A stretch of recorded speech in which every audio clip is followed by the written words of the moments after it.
Shalom, shalom, shalom, shalom. Yesu ashimwe cyane, umeze neza? Ndibwira ko uri amahoro, ndibwira ko Imana ikurinze neza, nanjye meze neza, ndashima Imana, ndi amahoro cyane rwose. Amahoro nanjye nibyo nkwifuriza, kandi niba utameze neza ndakwihanganishije, ukomere, turarushaho gukomeza kubasengera Imana rwose. Ndabizi ko Imana iri bukugirire neza. Humura, wizere ijambo ry'Imana, kandi rwose uhumure, Imana izi gukiza abayiringira. Niba urwaye humura urakira, kandi niba ufite n'ibibazo Imana niyo yonyine ifite ububasha n'ubushobozi bwo gukiza no kurengera umuntu wayo. Nuko rero reka ngushimire nanone kandi ko wahisemo kubana natwe muri gahunda y'isengesho ry'umunsi. Nkuko bisanzwe ni Emmanuel Tuyishime ugukunda muri Kristo Yesu. Imana iguhe umugisha mwinshi. Nuko kwa kundi rero nkuko mbigusaba nkuko bisanzwe cekinga neza, reba ko waba warakoze subscribe uyikore, dufate amasegonda make cyane yo kubireba. Birebe, kora subscribe, kora ko kazogera kugira ngo notification y'ibiganiro, notification y'isengesho n'ijambo ry'Imana nyigisho zitandukanye ntukabicikwe, bijye bikugeraho igihe. Kandi umfatanye nanjye kohereza ubutumwa hirya no hino kugira ngo na bene data bose nabo bagerweho n'ibihe byiza ibyo tuba dufite muri iri sengesho ry'umunsi. Nkundira rero dufate uyu mwanya, naguhaga ikaze kandi nkwifuriza ibihe byiza muri uyu mwanya wo gusenga isengesho ry'umunsi. Unkundire dufate umwanya dusome ijambo ry'Imana, hanyuma turisengeremo, dufate umwanya dusenga Imana, duhendahenda Imana mu izina rya Yesu. Turasoma ubutumwa bwiza bwa Yesu Kristo uko bwanditswe na Matayo, ibice 21 umurongo wa 18. Bukeye bwaho mu gitondo kare asubira mu murwa arasonza, abona umutini iruhande rw'inzira, arawegera asanga utariho imbuto keretse ibibabi gusa. Arawubwira ati ntukere imbuto iteka ryose. Muri ako kanya uruma. Abigishwa be babibonye baratangara bati mbega uhereye ko wuma muri ako kanya? Yesu arabasubiza ati, ndababwira ukuri yuko mufite kwizera mudashidikanya, mutakora nk'iby'uyu mutini gusa, ahubwo mwabwira n'uyu musozi muti, shinguka utabwe mu nyanja, byabaho. Kandi ibyo muzasaba mwizeye muzabihabwa byose. Amen. Ndanezerewe cyane. Iyi ni disikuru ya Yesu. Iki ni ikiganiro Yesu agiranye n'abigishwa be. ngo bukeye mu gitondo aragenda yinjira mu murwa arasonza. Ngo asonze, ngo anyura ku giti cy'umutini, yitegereje ukuntu gisa neza, yitegereje ukuntu gitoshye, ngo aracyegera nk'ushaka kugishakiraho imbuto zo kurya, nk'umuntu ushonje uri ku rugendo,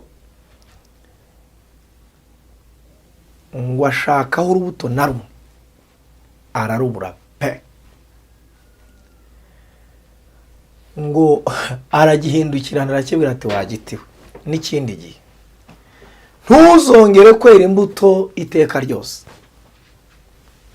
Kubivuga gutyo gusa, maze iminsi nsa n'ukomoza ku kintu bita kwizera, ku kintu cyitwa kwizera. Ndashaka ko ufata uyu mwanya ukamera nk'ukora meditation, ugatekereza ikintu bita kwizera. Kubisohora mu kanwa gusa, kuvuga ngo ntukongere kwera imbuto iteka ryose.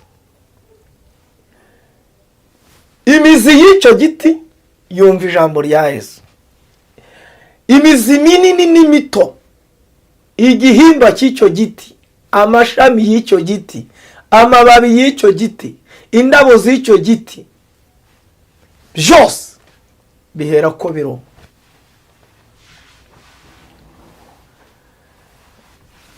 kubivuga gusa, kuvuga ku giti gusa ikintu akivuzeho gusa, kubivuga yaba bivuze akireba, yaba bivuze atagitumbiriye, yaba bivuze agenda, kubivuga gusa iryo jwi ryumvwa n'igiti. Igiti gikora ibyo iryo jambo rigishohojeho, gihera ko kiruma. Iri jambo ushobora kuba waryumvise mu yindi kontekste, ariko ndashaka ko tuvuga ku butware buri ku isonga y'ururimi rw'abizera Kristo. Ndashaka ko tuvuga ku butware abera bagendana. Paulo yabwiye Abefeso ibice 3 umurongo wa 20, yarababwiye ngo nuko ibasha gukora ibiruta cyane ibyo dusaba ndetse n'ibyo twibwira byose, nk'uko imbaraga zayo zidukoreramo. Imbaraga zabera zikora mu bice nka 3. Mu birenge byabo, aho bazakandagiza ibirenge byabo. Nimugira inzu mwinjiramo, yego, ubwo n'ugukandagizamo ibirenge, cyo ni kimwe. Muzakoresha ubutware bwo ku rurimi, muvuga muti amahoro y'Imana abe muri iyi nzu. Iyo ni imbaraga ya kabiri abera bagira, ikorera ku isonga y'ururimi. Nimugira ahantu muzakandagiza ibirenge byanyu, aho hantu hazahinduka ahanyu, kandi kubwo kwizera hazahinduka hera. Ijambo rya gatatu cyangwa igice cya gatatu gikoreramo imbaraga z'abizera ni ibiganza by'umuntu wizeye. Ngibi ibimenyetso bizagumana n'abizera: bazirukana abadayimoni bose mu izina rya Kristo, kandi bazarambika ibiganza ku barwayi bakire. Ukwiye kwisobanukirwa buri kintu cyose kitakwereye urubuto wari ukeneye mu gihe wari ushonje, mu gihe wari ukeneyemo urubuto rw'icyo. Imana imfashe uze kunyumva neza. Haleluya, haleluya. Yesu aruze urubuto ku giti cy'umutini, arakibwira ngo ntukongere kwera imbuto iteka ryose, hatazagira n'undi muntu ukuyoberaho akakwibeshyaho akabura icyo yari akwitezeho. Ndashaka kuvuga ku magambo rero Yesu yasubije abigishwa be bamaze kubona ikintu kibaye, bakavuga bati mu by'ukuri se koko wa mutini uhereye ko wuma muri aka kanya? Haleluya. Ndifuza ko umenya icyo Kristo ari kuvuga ku bizera izina rye. Ngiki yababwiye ngo mutangajwe n'ibyo, mutangajwe n'uko umutini uhereye ko uhita wuma.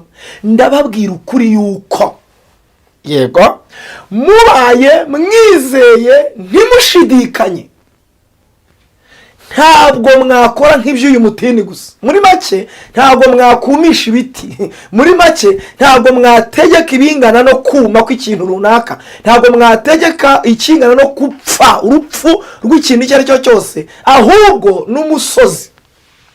Ko bari bitegeye umusozi, arababwira ngo usibye n'ibyo mwakwadukira n'imisozi, mukayibwira muti yewe wa musozi, yemwe mwa misozi, mushinguke aho ngaho mwari muteye, mushinguke aho ngaho mushinze, muhaguruke mumere nk'abameze amapine, mutabwe mu nyanja, mutabwe imuhengeri. Umva amagambo Yesu avuze, aravuze ngo ndababwira ukuri yuko ibyo mubikoze mwizeye mugakora ibyo, mukavuga gusa muti mwa misozi mwe mushinguka muhaguruke mugende muve ku gasozi mujye gutura imuhengeri mu nyanja, aravuga ngo ibyo mubikoze mwizeye, ndababwira ukuri yuko byabaho, kandi ibyo muzasaba mwizeye byose muzabihabwa. Ndagira ngo dusengeshe kwizera. Imana ishimwe cyane, Imana ishimwe cyane. Ndagira ngo dusengeshe kwizera. Ese ubundi reka nkubaze, nutizera imbaraga z'Imana, ntiwizere imirimo ikorwa n'izina rya Kristo, ufite ikindi ki usigaje wumva ushaka kwizera? ndashaka ko kwizera ko mu izina rya Kristo kurema ibitangaza. Ego urarwaye,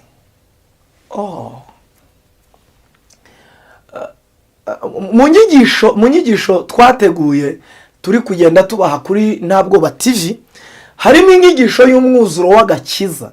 Umwuzuro w'agakiza mbararikire ko twenda no gushyira ikindi gice cyayo cya 3 cyitwa gukira indwara, ko agakiza mu mwuzuro w'agakiza kadukiza indwara. Ko point ya mbere cyangwa agace ka mbere kavuga ko turi abana b'Imana mu mwuzuro w'agakiza, aribyo biduhesha uburenganzira bwo kwakira izo package cyangwa uwo mwuzuro w'agakiza. Mu by'agakiza kadukiza, kimwe twarakivuze, twavuze ko agakiza kadukiza ibyaha. Yego, ubu rero tugiye kugaruka tuvuga uburyo agakiza kadukiza indwara. Naringiye kukubwira muri ubu buryo rero. Yego, ufite indwara, tyaza ururimi uyivugeho. Ndumva ko wizera, ndumva nifuza ko wizera. Ego, ndumva nshaka ko wizera ibintu ukabivugaho completely uko ushaka ko biba, hanyuma nabyo bikaba uko ubivuzeho. Kuko physically ntituzongera kubona Kristo ari mu isi agenda n'amaguru, cyane cyane ko abagenerasiyo y'abariho none ahari ntekereza ko nta waba yaramubonye agenda n'amaguru mu gihe cye cyo kuba mu isi. Twese twamwizejwe n'ijambo rye, turamwizera, twizera gucungurwa nawe, kandi duhabwa ibimenyetso n'ibitangaza bitwereka ko ariho muri twebwe, kuko atakiriho physically, ahubwo agomba kubaho muri twebwe. Niko Pawulo yanavuze, avuga ko atari ubwe ukiriho, ahubwo ari Kristo uriho muri we.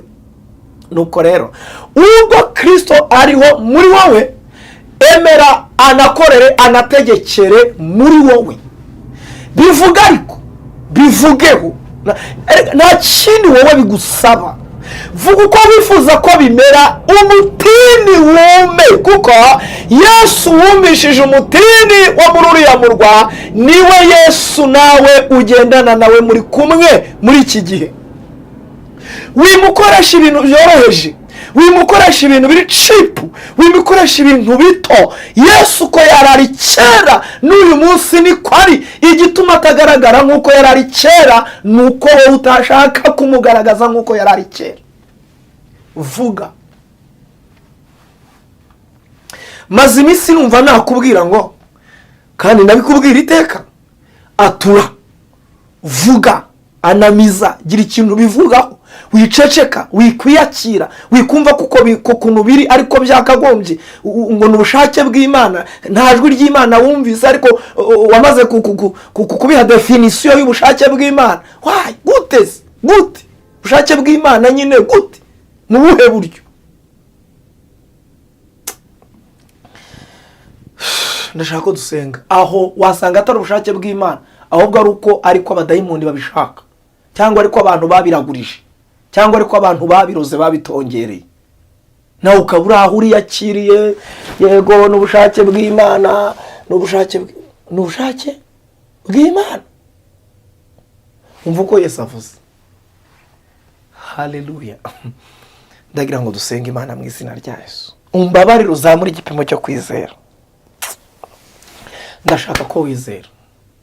Yesu aravuze ngo mutangajwe no kubona igiti gihereye mu mizi kikuma, imizi ikuma, igihimba kikuma, amashami akuma, amababi akuma, indabo zigahunguka. Mwakwizera ntimushidikanye. Mukozi w'Imana, ndagira ngo nkusabe, injira mu kirere cyo kwizera. Ndakwinginze, injira mu kirere cyo kwizera. Ndashaka gusengana nawe. Nuko Yesu avuze ngo mwabwira n'uriya musozi, ndashaka kuhindukirana ikintu runaka. Ukibwira uti nizeye Kristo, nizeye imbaraga ze, nizeye kwatura kwe, nizeye imivugire ye ku rurimi rwe, kuko atari byo ugiye kubivuga, ahubwo ari Kristo ugiye kuvugira muri jye, kuko atakiwa physically, ahubwo ariho mu buryo buri indani muri jye. Niwe rero ugiye kuvuga, si jye ugiye kuvuga. Ndashaka ko dusenga. Wikwiyakira. Wikwiyakira. Niba ari nako Imana ibishaka, ugomba kuba ubifiteho amakuru. Bigiraho amakuru, ikubwira n'impamvu. wikwiyakira, wikumva ko ariko byakagenze. Umunsi wawe urimo uragenda nabi, umunsi wawe uri kuwubonamo ibyo utari witeze, umunsi wawe urimo urabona bukira ntacyo ubonye, kandi wagize amahirwe yo kubaho mu munsi wawe. Nta muntu uriho udafite icyo abereyeho. Ugomba kubona icyo ubereyeho muri uyu munsi wawe mu izina rya Yesu. Mama, papa, ugomba kubona icyo ubereyeho muri uyu munsi wawe mu izina rya Yesu.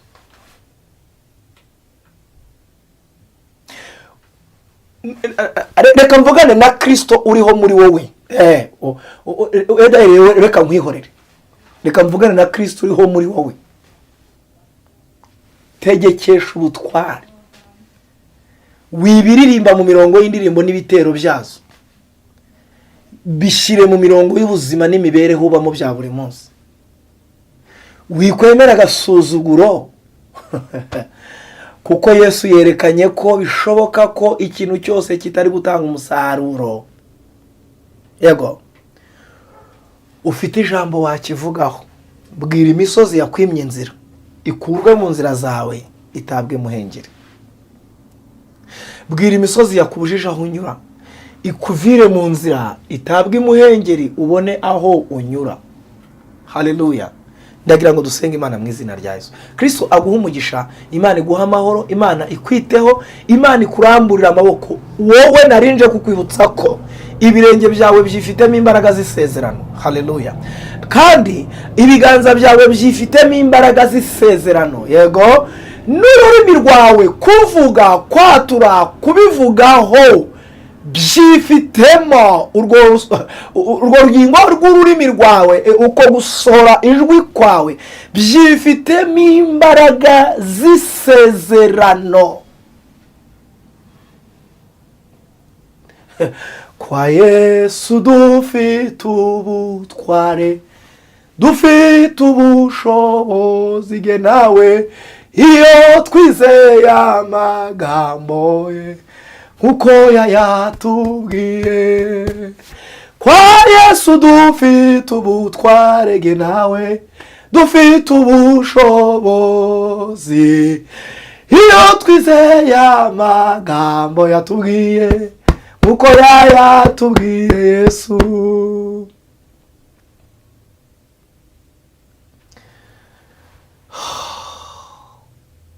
Ndumva ntari kwemera ibintu bikugose byose bitari kuvuga ubutumwa bwiza. Ndumva ntashaka ko wakira ibintu byose bikugose bidafite ishimwe ry'Imana. Ndashaka ko dusenga tukadukira iyo misozi yose, tukadukira ibyo bintu byose bitavuze ubutumwa, tukadukira ibyo bintu byose bitavuze ishimwe ry'Imana, bitari gutanga umusaruro, bitari kwera imbuto tubyitezeho cyangwa tubitegerejeho, cyangwa imbuto dukwiriye kuri byo. Bibwira uti hinduka, ubihindura uko ushaka ko biguhindukira. Byegeranye, bifate, determine ibintu ukuntu ushaka ko biba, bishyireho iherezo, byemeze, bikonfirime. Garura icyizere cy'ubuzima, wivuga ko bitagikunze, birahari, birakunze, birashoboka. Vuga gusa, bivugeho. Injira mu kirere cyo kwizera. Dusenga Imana kandi tubireme mu rwego rw'ubuhanuzi mu izina rya Yesu. Ndashaka ko dusenga Imana. Itegure, fata umwanya dusenga Imana jye nawe mu izina rya Yesu Kristo. Imbaraga z'Imana ziri kuri wowe, ziri muri wowe. Iri muri wowe imbere ni intwari kandi iranesha, iratsinda, irakiza. Yego. Iri muri wowe imbere ni intwari. Yego. Imana iri muri wowe imbere ni intwari. Ireka ivugire muri wowe. Amina. Ireka ikorere muri wowe, ireka igendere muri wowe. Haleluya. Imana iri muri wowe indani ni intwari mu izina rya Yesu. Wiyikoresha ibintu biciriritse, tugiye guhanga muri misozi, kuko aravuze ngo ntabwo mwakora nk'iby'uyu mutini ngo wume gusa, ahubwo mwabwira n'imisozi muti nimushinguka aho muri mutabwe muhengeri. Ndagira ngo nge nawe rero twadukira imisozi muri uyu mwanya, twadukira imisozi muri risengesho, duhagurutse imisozi muri uyu mwanya mu izina rya Yesu Kristo. Tuyishingure aho tudashaka ko ikomeza kubiri, tuyijyane tuyite imuhengeri muri nyina w'inyanja. kuri yo ahita azongera kubaho. Reba ushinguye umusozi w'ibitaka n'amabuye ukawuta imuhengeri, ntabwo ukomeza kuba umusozi. Nicyo Yesu yarashatse kuvuga, urayenga itaka rigahinduka ibyondo rikamanuka rikagwa mu mazi muri nyina w'inyanja. Icyo nicyo tugiye gukora, tugiye kwimura imisozi aho yahoze tuyite muri nyina w'inyanja, ihokereyo, ipfireyo, ishwanyagurikireyo, ntizongere kugaragara ukundi. Dusenge.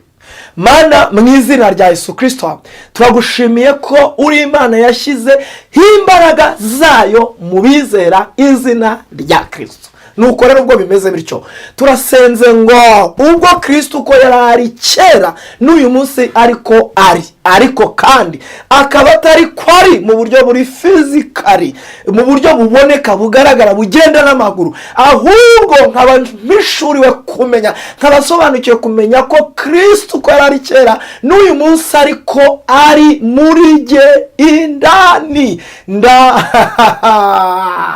Ndakoresha Kristo.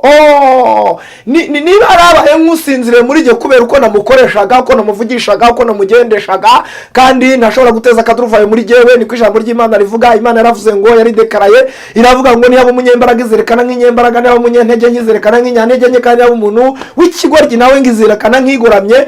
Ubu sinshaka kongera gukoresha Kristo nk'umunyantege nke muri jye, kuko uko agaragarira kuri jye bingana n'imbaraga nakoresheje kuri jye. Ndasenze mu izina rya Yesu Kristo ngo imbaraga z'Imana z'umurengera zikomeye mu izina rya Yesu zibyukire muri jye.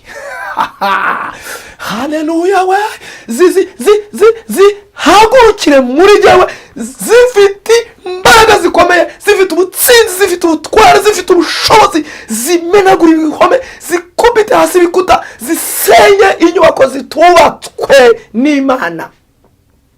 Igiti cyose kitari kunyerera urubuto mu gihe ngikeneye mu rubuto, ndasenze mu izina rya Yesu Kristo ngo gikurwe mu nzira yanjye. Kandi umusozi wose wanyimye inzira mu rugendo rwanjye, ndagutegetse wa musozi we, katika jina na Yesu Kristo ndagutegetse ngo mve imbere, haguruka, shinguka mu izina rya Yesu Kristo. Shinguka, haguruka, shinguka, utabwe imuhengeri, ntuzongere kugaragara, ntuzongere kuboneka. Nkuhaye itegeko kuko atari jye uvuga mu mazina yanjye bwite, ahubwo ari Kristo uvugira muri jyewe.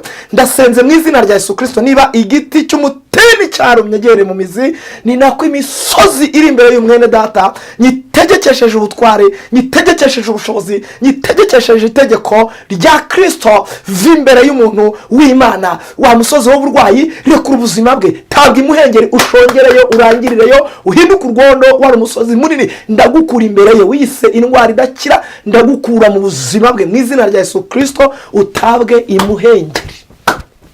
Wavuze kuri karande idashobora kumuvaho ko ari uwawe, ari iwanyu, ndagutegetse mu izina rya Yesu Kristo, rekura amagara ye, rekura ubuzima bwe, rekura imibereho ye, rekura ubuzima bwe, rekura umubiri we, rekura ibintu bye, ibyo wagizeho ubasha byose, ibyo wagizeho ubushobozi byose, ibyo wikubiye, ibyo wavuze ko adashobora kuzagiriraho umugisha. Ndasenze mu izina rya Yesu Kristo, ndagutegekije wa mbaraga y'umwijima we, katika jina na Yesu Kristo, rekura ubuzima bwe, rekura imibereho ye, rekura urugo rwe, rekura abana be, rekura imirimo ye, rekura akazi ke. Kandi ndasenze mu izina rya Yesu Kristo, kuko aya ni amasezerano turabyemererwa, icyo uwera wizera izina ry'Uwiteka azakora cyose, bivuze ngo n'imbaraga zo mu biganza bye kizamubera cyiza. Ndasenze mu izina rya Yesu Kristo ngo uyu mwene data turi kumwe ahirwe, icyo agira icyo akoraho cyose ahirwe, nagira icyo yinjiramo cyose agenda, ibirenge bye bizakandagira hose azamubera ahe, kandi amubera ahera kubwo kwizera.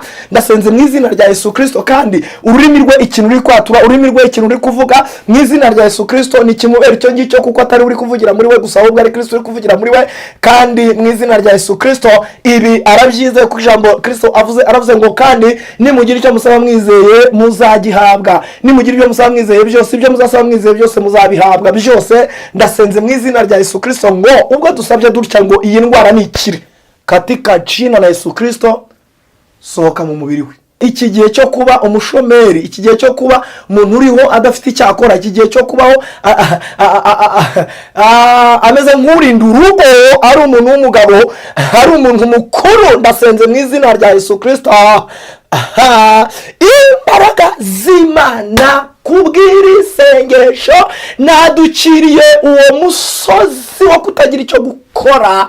ndamubwiye nti wa musozi we utabwe mu ihengeri, ntakongere kukubona mu buzima bwe n'ikindi gihe. nk'uko uyu mutini wumye ugahita wuma, niko nkwaye itegeko wambaraga mbiwe mu izina rya Yesu Kristo. Va mu buzima bwe, rekura amagara ye, rekura ubuzima bwe, rekura urugo rwe, rekura umugisha we mu izina rya Yesu Kristo, kuko impinduka zose zizanwa n'iki Imana ikoze. Nuko rero ubwo Imana ibasha gukora ibiruta cyane ibyo dusaba n'ibyo twizera, ibyo dutekereza cyangwa twibwira byose, nk'uko imbaraga zayo nyinshi zidukoreramo, niko izo mbaraga tuzibyukije, tuzikanguye. Ndakangura imbaraga indimo, haleluya. Ndakangura imbaraga itarakora muri gihe, haleluya. Ndakangura imbaraga ihishe muri gihe itarigaragaza mu izina rya Yesu.